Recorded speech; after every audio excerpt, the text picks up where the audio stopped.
Praise the lord. ఈ సాయంకాలపు వేళ దేవుడు నీకు ఇస్తున్న వాగ్దానము హెబ్రీల పత్రిక 12వ అధ్యాయము 7వ వచనం. శిక్షాఫలం పొందుటకై మీరు సహించుచున్నారు, దేవుని కుమారులనుగా మిమ్మల్ని చూచుచున్నాడు.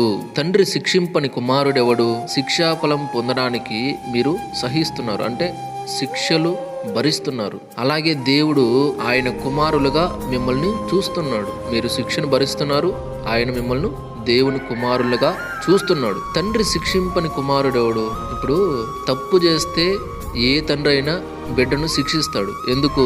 ఆ బిడ్డ ఎలాంటి తప్పు చేయకూడదని, ఎలాంటి పొరపాట్లు పడిపోకూడదని, ఎలాంటి ప్రమాదాల్లో ఇబ్బందులు ఇరుకుల్లో చిక్కుకోకూడదని. అందుకు తండ్రి ఆ కుమారుణ్ణి శిక్షిస్తాడు. ఎందుకంటే ఆ కుమారుణ్ణి తండ్రి ఎంతగానో ప్రేమిస్తున్నాడు కాబట్టి ఖచ్చితంగా శిక్షిస్తాడు. ఏ తండ్రి అయినా కుమారుణ్ణి ప్రేమిస్తుంటే శిక్షిస్తాడు. ప్రేమించట్లేదనుకో శిక్షించడు. నీ కర్మరా, ఎట్లయినా బో అని